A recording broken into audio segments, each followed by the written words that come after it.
Welcome to our deep dive today. We're going to be looking into the life and crimes of Louis Craine.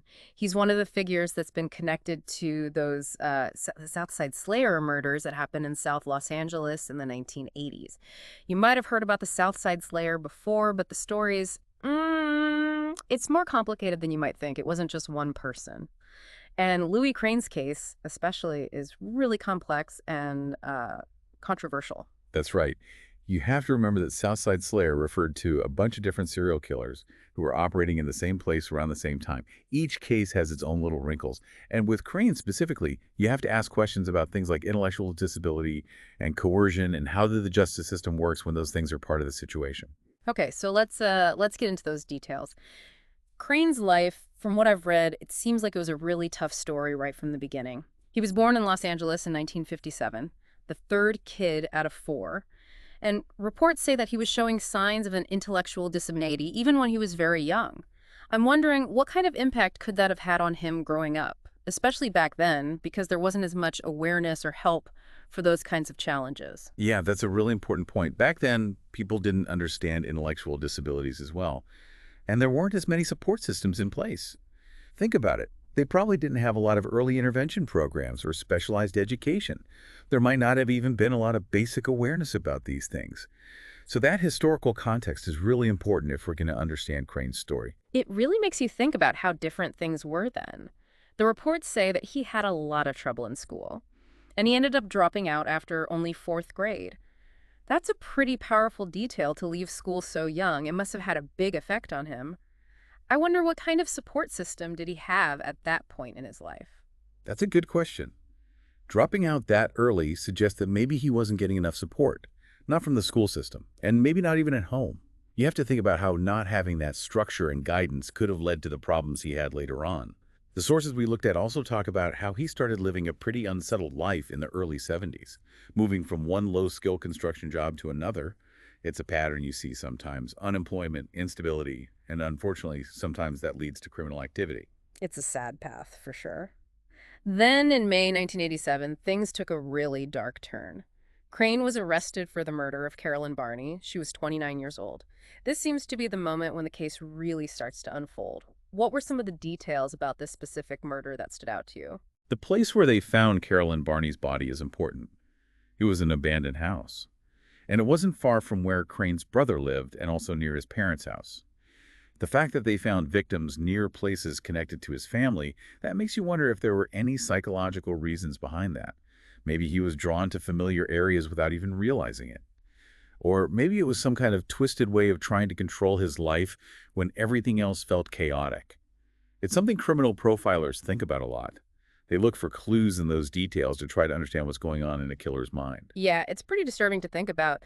The reports also mentioned that Crane was seen watching the police while they were investigating the crime scene, almost like he was fascinated by it.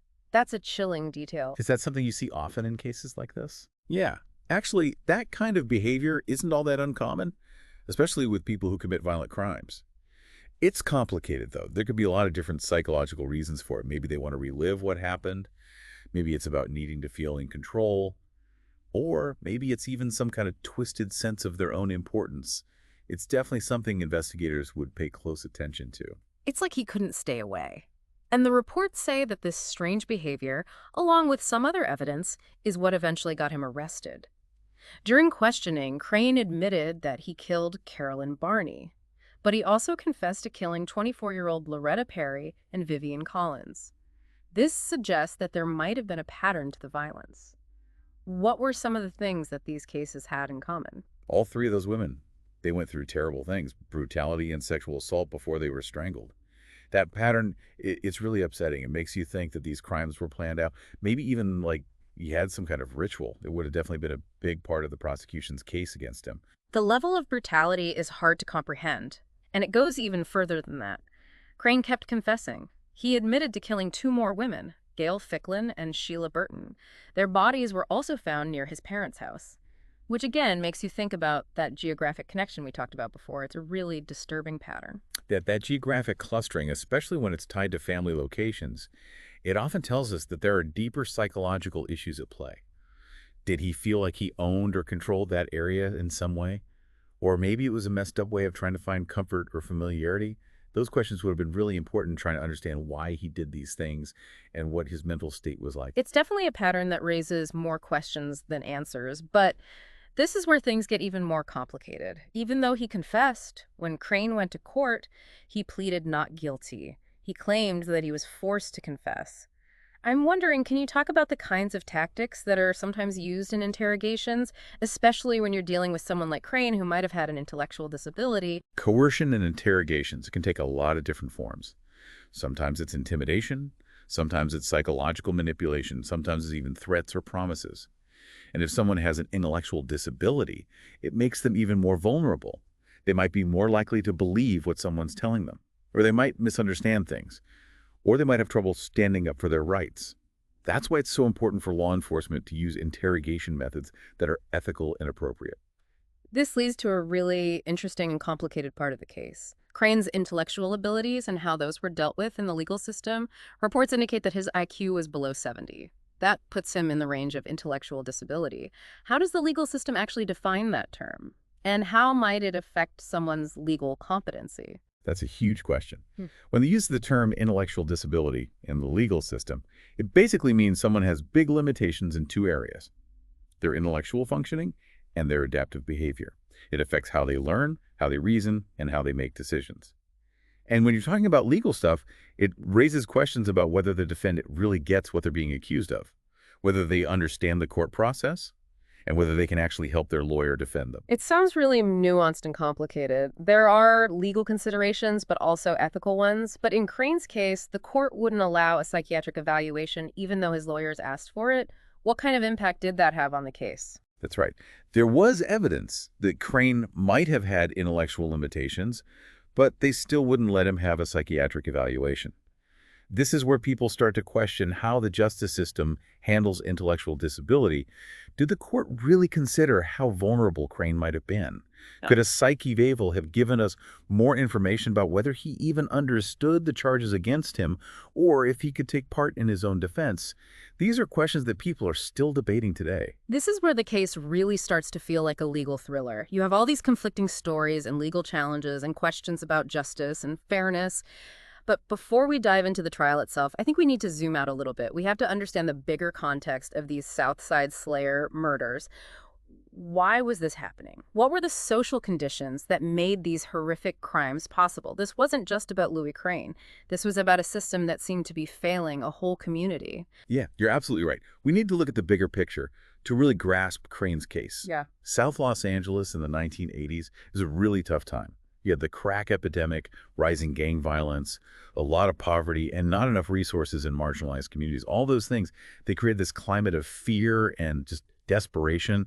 Certain communities, they felt neglected, like nobody cared about them. And it was often women who became the targets, especially women who were involved in sex work. They were the most vulnerable. It's a really sad reality. Those women were already dealing with so much, facing all kinds of challenges, and then they become victims of these terrible crimes. It's like they were victimized twice.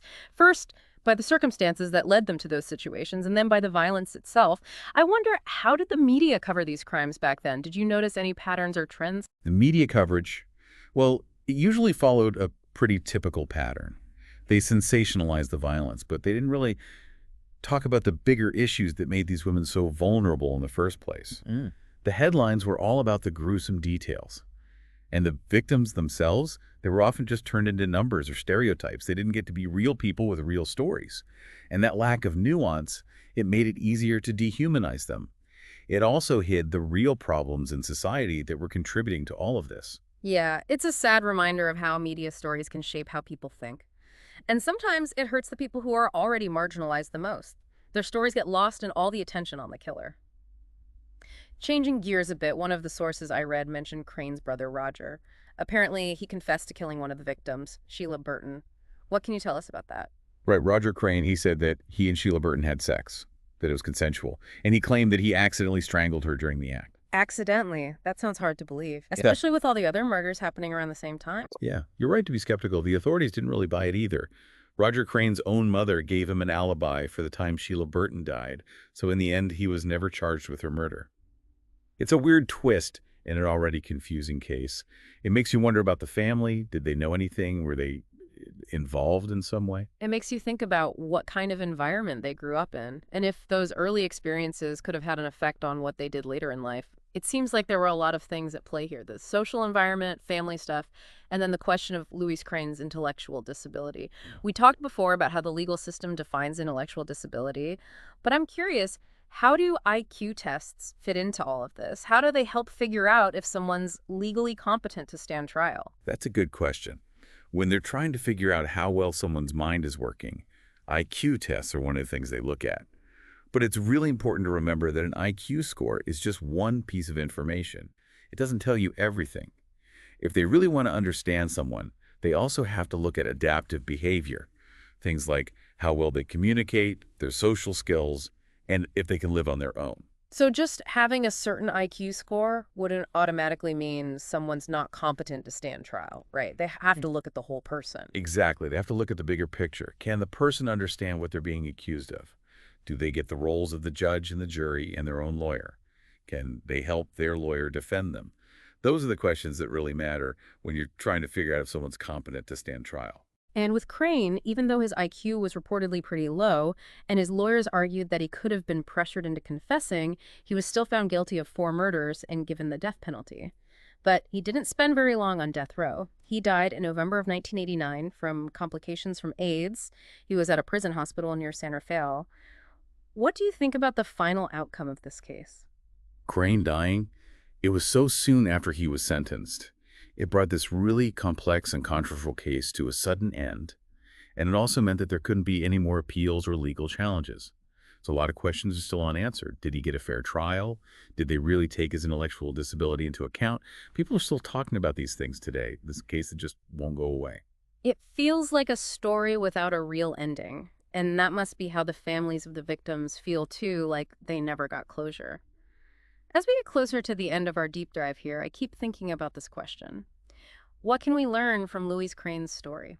It's dark and disturbing, but it seems like there are some important lessons in there. I agree. It's a really upsetting case, but it reminds us of some things that are crucial.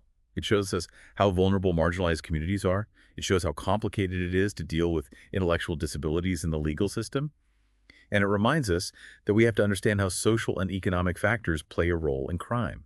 It makes us look at our systems, our biases, and how we treat the people who need the most help. It's like it's telling us we need to do better, that we need to fight for a society that's fairer and more just, a society where these kinds of terrible things are less likely to happen, and a society where everyone's life and everyone's story matters. Speaking of stories, one thing that's been on my mind is that Louis Craine was just one of several serial killers who were active in that area during that time. Can you tell us more about this Southside Slayer phenomenon? Why do you think so much violence was concentrated in that particular place? Yeah, that's a question that researchers and investigators have been trying to figure out for a long time. The Southside Slayer thing, it wasn't about just one person. It was like a bunch of different factors came together and created the perfect conditions for serial killers to operate. We've talked about some of those factors already, the social and economic problems, the lack of resources, how vulnerable certain groups of people were. But we also have to think about how law enforcement responded to all of this. That's an interesting point. Do you think there were mistakes made, or things that were overlooked in how these cases were handled? Did focusing on just one guy, like Crane, maybe mean that other killers were able to keep going without being noticed? It's hard to say for sure, but some people have said that when the police were so focused on catching one Southside Slayer, they might have missed the fact that there were actually multiple killers out there. And you have to wonder if the police back then were really prepared to deal with such complicated serial killer investigations, especially in communities where people didn't really trust the police in the first place. So it was like a bunch of failures happening at the same time, problems with the system, social problems, and maybe even problems within law enforcement itself. It's almost like the way things were set up made it easier for these predators to operate. Yeah, that's a tough thing to say, but it's probably true. The Southside Slayer cases, they weren't just about individual acts of violence. They showed us some really deep problems in our society. They made us face some uncomfortable truths about poverty, race, inequality, and how our systems fail the people who need protection the most. As we start to wrap up this discussion, I'm left wondering, what happened to the victims' families? How did they deal with all that loss and trauma, especially in a community that was already going through so much? That's a question that doesn't get asked enough. The families of those victims, they were left to grieve and try to put their lives back together after something unimaginable happened. And a lot of times, they didn't have enough support or resources. They didn't even get much recognition from society as a whole. But their stories are so important. They're part of this dark chapter in Los Angeles history. And we can't forget their pain and how strong they were in the face of it all. Yeah, it's a reminder that behind every headline, every statistic, there are real people whose lives were changed forever by these horrible acts. It really makes you think. And it reminds us that we need to be sensitive and respectful when we talk about these cases. We're talking about real people, real families. A whole community was affected by this violence. But before we wrap things up, I want to go back to Louis Craine for a minute. We've talked about his childhood, the possibility that he had an intellectual disability, and all the controversy around his trial. But what about what was going on inside him? What could have led him down such a dark path? That's the million-dollar question, isn't it? Forensic psychologists and criminologists, they're still trying to figure that out. It's tough to really get inside someone's head and understand why they do such awful things. But from what we know, we can make some educated guesses about what might have been going on. Okay, what kind of things? Well, think about Crane's rough childhood and the possibility that he had an intellectual disability. He probably felt isolated a lot, like people didn't understand him. And he probably didn't have the skills to deal with stress in a healthy way. When you feel that alienated, it can really mess with how you see the world. And it makes it hard to have good relationships. So maybe it was a combination of things inside him, like his cognitive abilities and how he developed emotionally, and things outside of him, like the tough environment he grew up in. Exactly. It's hardly ever just one thing that turns someone into a violent criminal. It's usually a mix of things that make them vulnerable, plus the environment they're in. With Craine, his intellectual disability might have meant that he was easily manipulated or that he made bad decisions. Maybe he just didn't understand that his actions had consequences. And then you add in the lack of support, feeling isolated and seeing violence all around him. It paints a picture of someone who was at risk. It's a recipe for disaster, isn't it? Makes you wonder if things could have been different if someone had helped him when he was younger. If people knew more about intellectual disabilities back then, if there were more resources for families like his, maybe his life would have turned out differently. We can't go back in time. But it does show us how important it is to help people with intellectual disabilities as early as possible. And we need to build a society where everyone has a chance to be their best. And a society where we treat people with compassion and try to understand them, especially when they're struggling. Yeah, we have to take care of the people who need the most help, not just to protect them, but to give them what they need to succeed. As we finish up our deep dive into Louis Crane's life and crimes, I'm feeling a lot of things. Sadness for the victims and their families, frustration because it seems like the system failed them in a lot of ways, and also this feeling that we need to learn from this and make things better. I feel the same way. Crane's case is dark and disturbing, but it makes us think about some important things. It makes us think about social justice, about treating everyone fairly, and about being compassionate when we deal with complex issues like intellectual disability and crime. This case, even though it's about Louis Craine, it also shines a light on the whole Southside Slayer thing that went on for years. We have to remember that Craine was just one part of a bigger story. There were other killers, other victims, other stories that need to be told. Absolutely. If we look into all of the Southside Slayer cases, we can understand the bigger picture. We can see how things like social conditions and economic problems contributed to all that violence. We can learn from the mistakes that were made and try to make things better. We can fight for better support systems and work to build a safer society for everyone. We can't forget the victims. We have to honor them by trying to make sure something like this never happens again. So, to wrap up our deep dive, here's a final thought. Louis Crane's story is disturbing, but it reminds us that every case, every person is connected to a lot of different factors. If we look at those connections, if we try to understand how complex things are, if we treat people with empathy and fight for what's right, maybe we can stop stories like his from repeating themselves. Thanks for joining us on this journey. Thanks for listening.